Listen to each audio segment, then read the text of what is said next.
લાગતું હતું તો અત્યારે આપણે એમને ખાટલામાં ઊંઘાડી દીધા છે અને સાંજે દૂધ પણ પાયું છે. જો એના નસીબ હોય. જો ભાઈ આપણા ફાર્મમાં નવો બાહુબલી આવી ગયો છે અને બાપુએ મોકલાવ્યો છે. મસ્ત મજાના રૂબરૂ મોકલાવા આવ્યા છે. પછી શહેરમાં આપણે નવી ગૌ માતા વિયાણી બચ્ચું કેમ આવડું આવ્યું છે હે કાકા? હા રે આ શું કરે? બટકું ભરેલી છો?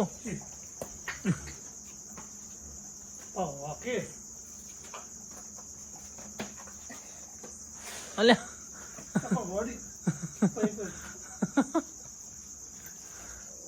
કે બે બચે છે બીજું આવતું છે.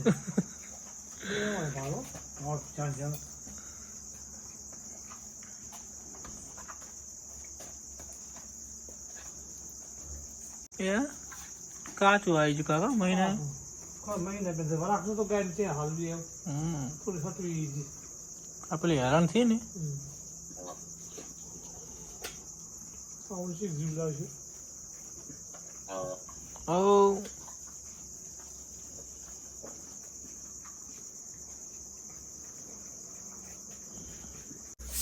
તો ભાઈઓ તમે જોઈ શકો છો ગાય મહિનાની કાચી વી ગઈ છે અને એનું પરિણામ છે કે ડાલામાં લાવવામાં તકલીફના લીધે. એટલે તમે તમારા પશુને સુરક્ષિત લાવજો અને આવું કોઈ દિવસ રિસ્ક ના લેજો. અમારી એક ભૂલના કારણે કેવું બધું થઈ ગયું છે. બિચાર ભગવાન એને જલ્દી રેડી કરી દો ભાઈ. શું લાગે ભાઈ આ મહિનાનું બસ કાકા જીવી કે જીવે ખરી યારી? હા એવું એમ તો હાલ બાપુ 1 મહિનાનું કાચું લાગે ને? આમ તો આ ચેવડું છે નોંચુક જ છે ને.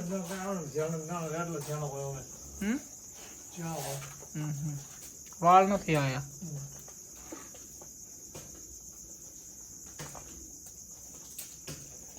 ટકોડું બકુડું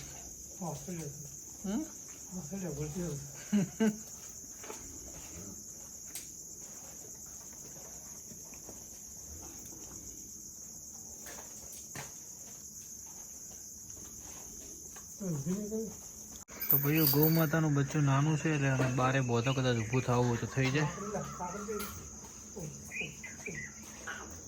હેડી આવે લઈ જાઓ.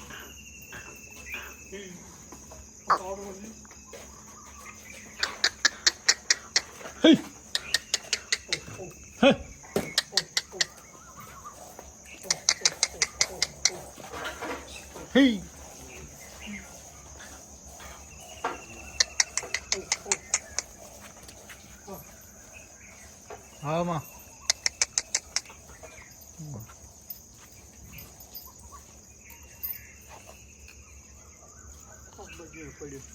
લાવ બાપડું ચી ચોક પડ્યું એટલે ચોક જી છે મરશે એના નસીબ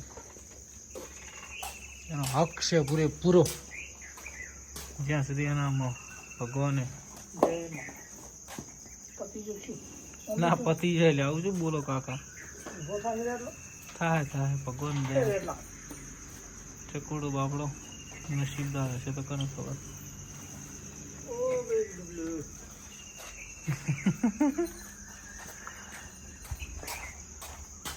ઊંધેડો બે મહિનાથી નવીનાનો કેવો કેવો લાગે? હા એ લગતું ના નોખતા રેસ્ટ રાખો.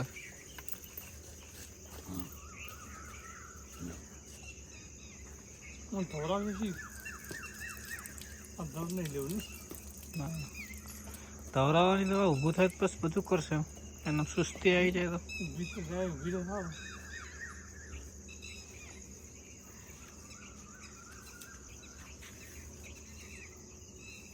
થઈ જાય કાકા. એવું કોઈ ના હોય ઊભી હોય ને એનામાં જીવ હશે જીવવાનું લખેલું હશે તો થઈ જાય રેડી.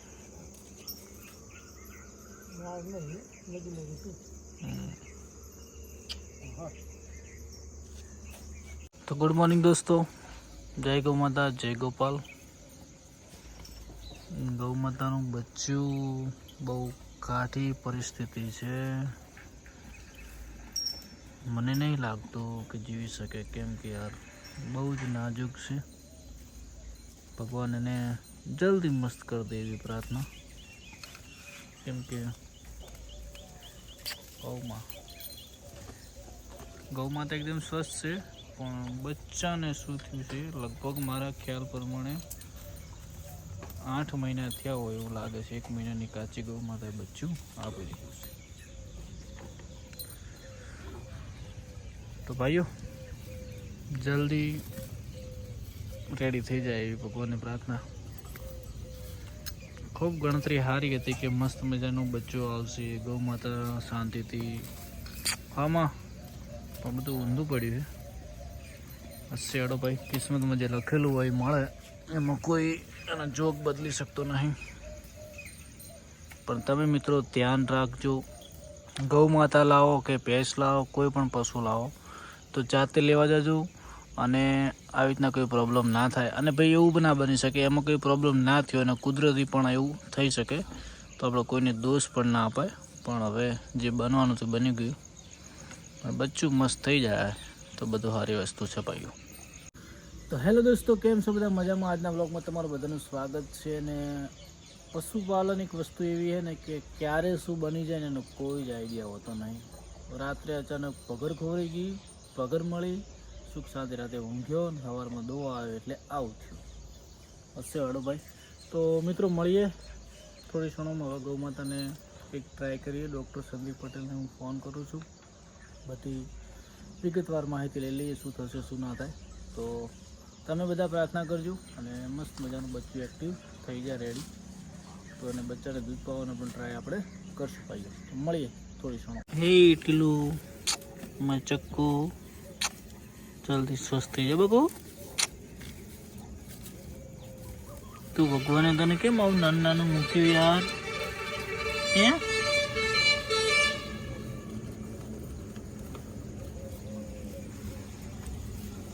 ભગવાન આને મસ્ત કર જલ્દી પ્લીઝ.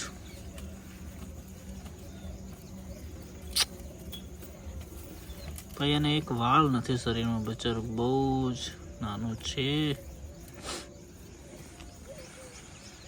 તો ભાઈ ગૌ માતા વારંવાર અને ચારતી અને થોડું દૂર કરી દીધું, કેમ કે એને હુંવાળી ચોબડી છે એટલે બચારું હેરાન થાય. ગૌ માતા કમજોર છે એટલે એને બચારાને લોહી નીકળે પછી આમાં. તો ભાઈ ગૌ માતાના હરુપાના ડૂકા કાઢી દીધા છે કમ્પ્લીટ. અને બચ્ચાને પપ્પા દૂધ પાઈ રહ્યા છે ધીમે ધીમે. ડૉક્ટરને પૂછ્યું મને કે દૂધ પીવે તો કદાચ બચી જાય, એવું કોઈ નક્કી ના હોય.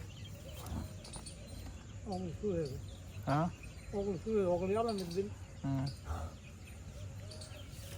ટકોડું પકોડું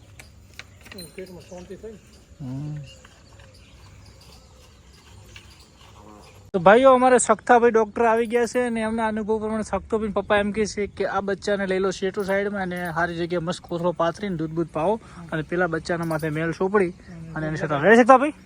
અને બહુ તમારે એવું કહે છે ને બચ્ચું નહીં જીવે એવું? એમ શું નહીં? વાળ નહીં, કશો વાંધો નહીં. જય ગૌ માતા. તો હવે પેલા બચ્ચાને લાવો હોય ભેગી ગાય લઈ જાઓ, એ ગાય લઈ જાઓ પર રેડી. એને માસ મેલ થોડો ન ખોવે લે. અને આને હે ને શોરૂમમાં લઈ લો આપણે. ચલો છતાં બી આવું થવાનું કારણ એવું એમ કાકા હવે મારું ભેંસમાં થયું ભૂલી તો ખરી કરી રેઢું ગાય ઢોર લેવા ના મેં લાવ જાતે ગાડી લેવા દો હાથવી લાવ ઘરના કોઈ ના લાવે. પણ હવે સખ્તા આપણે પણ હવે પછી આપણે કોઈ હવે પછી આપણા ફાર્મમાં તબેલામાં ગાયો લાવવાની ના એમ નથી કહેતો. પણ હવે આપણે ઘણી ગાયો છીએ એટલે પણ આપણે હવે આ વિડીયોમાં વસ્તીને કહો કે ભાઈ તમે તમારી ગાય લેવા દો ને તો શાંતિથી લાવજો. ડાયવરના લીધે ગાયની બાપડીની હાલત બગડી, બચ્ચાની હાલત બગડી. પણ હવે નસીબમાં જે લખેલું પણ હવે પછી આપણે તબેલામાં ગાયો ઘણીએ છીએ રેડી. શું કીધું? ના પણ શું ના વેચવા માટે લાવવાની નથી. આપણે ઘરે દૂધ ખાવાની હોય ને તો વેચા તો લાવશે, બાકી ગાય નવી લાવવાની નથી. સખ્તા ઘણીએ નહીં ગાયું એવું ના બંધ. જો ભાઈ આપણા ફાર્મમાં નવો બાહુબલી આવી ગયો છે અને બાપુએ મોકલાવ્યો છે, મસ્ત મજાના રૂબરૂ મોકલાવા આવ્યા છે. તો બાહુબલીનું સ્વાગત છે આપણા ફાર્મમાં. હાલ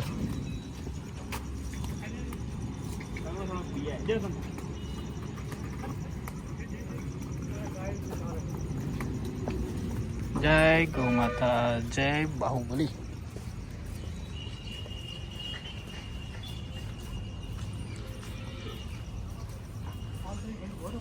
એ તો અમે અંદર લઈ જઉં પછી.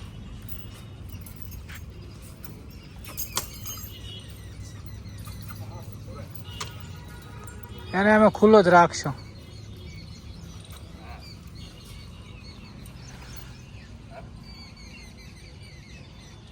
તો નંદી મહારાજ બાહુબલીને 4 નોખી દીધી છે. તાપતરો ખાઈ લે પછી એને અંદર સોયડે બદલાઈ દઈએ. બાહુબલી મસ્ત મજાનું ખાજે બગા. તો અમારો વાઘ છે ને આ ફાર્મનું તું રતન છે ભાઈ.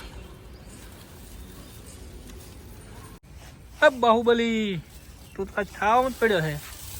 હાય, કેમ છો? જો ભાઈ એને ખુલ્લો કરી દીધો એટલે મસ્ત મજાનો એને 4 બાર ખાઈને ફાવે. કાકા જો આખો છે કો. હા હા હા જો ગોરલની હાઈટ વધી ગયો. હાઈટમાં કેટલા ઊંચી લંબાઈ છે. હા પગમાં હગમ કેટલો કોણ કેટલો. હા હા. તો ભાઈઓ આજે મૂડ કંઈ છે નહીં પણ છતાં બ્લોગ શૂટ કરું છું યાર. કેમ કે ગૌ માતા પણ બચારી પરેશાન થઈ રહી અને જીવનમાં આટલું દુઃખ લખેલું છે ભાઈ. સવારના લગભગ 6 કલાકથી હેરાન. તો જય ગૌ માતા, જય ગોપાલ. મિત્રો મળીએ છીએ. નંદી મહારાજને ખુલ્લા રાખ્યા છે. આનું નામ છે ભાઈ બાહુબલી. અને ભાઈઓ ઘણાની બધાની કોમેન્ટો આવી પણ અત્યારે કંઈ નામ મને કોઈ શૂટ થતું નહીં. તો એક મિત્રની કોમેન્ટ જોઈને આનું નામ પાડીએ જમના અને આનું નામ પાડીએ ગંગા. જમના ગંગા, જમના ગંગા નામ કેવું છે બધા કહેજો કે પરફેક્ટ નામ કહો તો ઓકે નામ. તો હું આ નામ કન્ફર્મ રાખીશ. તમારી કોઈ ગણતરી હોય તો બદલાવશું. જમના ગંગા. ઓકે ભાઈઓ. તો ભાઈ રાતના વાગ્યા છે 9 અને અત્યારે ફાર્મ ઉપર આવ્યા હતા. તો આપણા નંદી મહારાજ મસ્ત મજાનું ડાયજેક્શન કરી રહ્યા છે અને બધી ગૌ માતા બેઠી છે. તો આપણી ગૌ માતા સવારે 5 વાગે વિયાણીથી હજુ સુધીનો મેલ નથી પડ્યો. તો અત્યારે 12 કલાક ઉપર થઈ ગયા. આપણે વેઇટ કર્યો તો અત્યારે ડૉક્ટર સંદીપ પટેલને બોલાયા હતા. તો એમને કીધું કે ભાઈ આપણે હાથ નાખીને ગૌ માતાને મેલ નથી પાડવાનો. જો તમારે પણ આવું કોઈ પ્રશ્ન બને તો તમારે હાથ નાખવાનું નહીં. અત્યારે એક ઇન્જેક્શન આવે છે હોર્મોન્સ રિલીઝ કરવાનું, જેથી મેલ છૂટો પડી જાય. તો તમે પણ એવો ટ્રાય કરજો જેથી કોઈ સમયે હાથ નખાવતા નહીં. અને સંદીપભાઈ કીધું કે 99% તો મેલ પડી જ જશે આ ઇન્જેક્શન આપવાથી. અને જો કદાચ નહીં પડે તો કાલે 11 વાગે આપણે મેલ પાડશું. તો એમાં ગૌ માતા હેરાન ના થાય એ ઇન્જેક્શન આપેલું હોય તો. કેમ કે આખો છૂટો પડી જાય. અને આપણું જે નંદી મહારાજ આવ્યા છે એ 7 થી 8 મહિનાના છે. તો અત્યારે બચારા એમને નીચે મકોડાને એવું કઈડું લાગતું હતું. તો અત્યારે આપણે એમને ખાટલામાં ઊંઘાડી દીધા છે અને સાંજે દૂધ પણ પાયું છે. જો એના નસીબ હોય તો જીવી જાય તો આપણે ખૂબ મહેનત કરશું બચાવવા માટે, ન કે ભગવાન એને છોડી મૂકે. હાય ઓ નંદી, તું બચારું કેવું નાજુક છે. ભગવાન એને સ્વસ્થ કરી દે કહો તો પછી એને છોડી મૂકે. તો અત્યારે રાતે ને મકોડા બીજા કંઈ જનાવર કરડે ના એટલા માટે આવી સુવિધા કરી છે. તો ભાઈઓ આ વ્લોગને સમાપ્ત કરીએ છીએ. કાલે નવા વ્લોગમાં મળીશું. જય ગૌ માતા, જય ગોપાલ.